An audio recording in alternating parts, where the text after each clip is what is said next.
Assalamualaikum warahmatullahi wabarakatuh. Perkenalkan, nama saya Syarifah Nurul Humairah dengan NIM 1231014 dari kelompok 4 kelas 1E.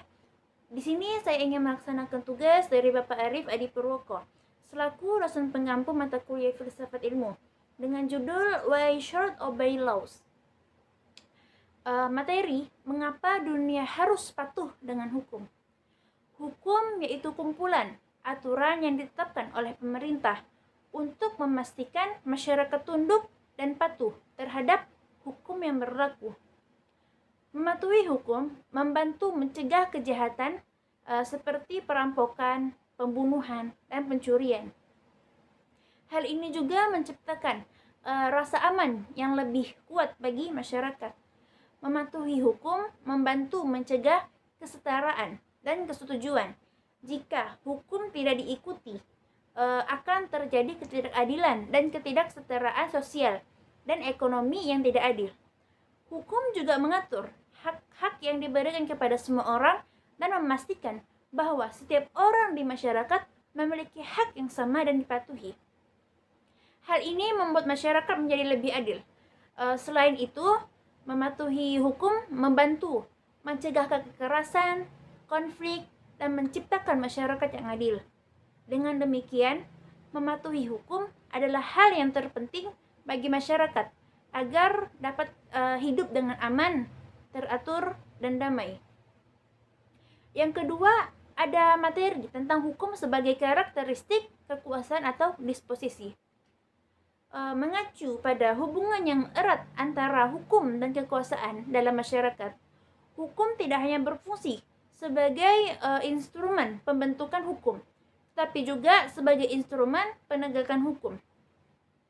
Pembentukan hukum dilakukan melalui mekanisme kekuasaan politik dan dalam lembaga legislatif, di mana kepentingan-kepentingan kelompok masyarakat yang saling bertentangan diupayakan untuk dikompromikan guna menghasilkan satu rumusan kaidah-kaidah hukum yang dapat diterima oleh semua pihak. Penegakan hukum merupakan upaya untuk mendorong masyarakat agar mentaati aturan-aturan hukum yang berlaku dan penjatuhan sanksi hukum terhadap kasus-kasus pelanggaran hukum yang terjadi dalam masyarakat atau upaya represif.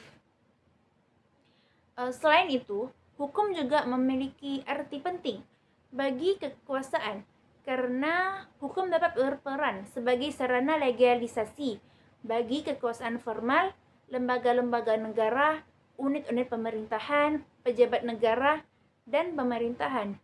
Legalisasi kekuasaan dilakukan melalui penetapan landasan hukum bagi kekuasaan melalui aturan-aturan hukum.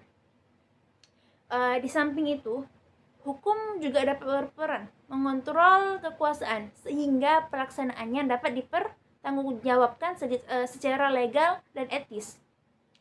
Di dalam hubungan hukum dan kekuasaan, terdapat karakteristik yang penting untuk dipahami.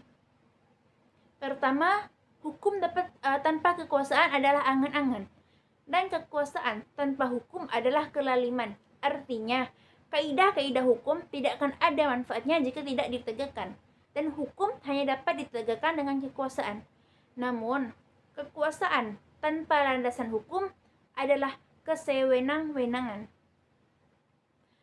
Namun, seringkali terjadi permasalahan dalam menentukan legalitas kekuasaan.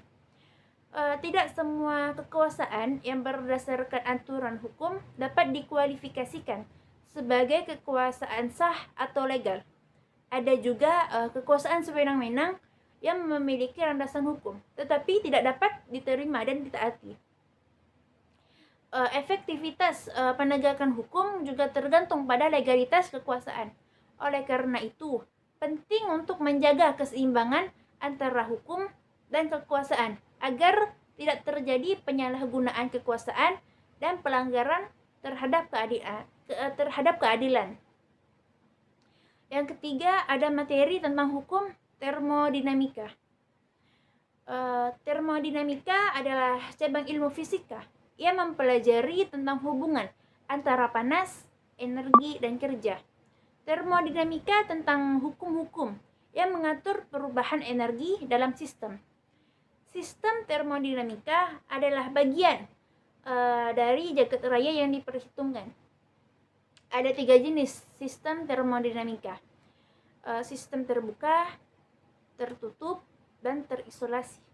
Sistem terbuka dapat bertukar energi dan materi dengan lingkungannya. Sistem tertutup hanya bertukar energi tetapi tidak bertukar materi dengan lingkungannya. Dan sistem terisolasi tidak bertukar energi atau materi dengan lingkungannya. Keadaan termodinamika adalah keadaan seimbang dalam kondisi yang ditentukan.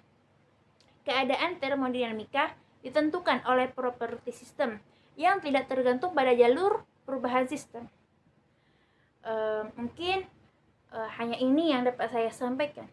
Kurang dan lebihnya saya mohon maaf. Jika ada salah kata atau penjelasan, saya minta maaf sekali lagi. Assalamualaikum warahmatullahi wabarakatuh.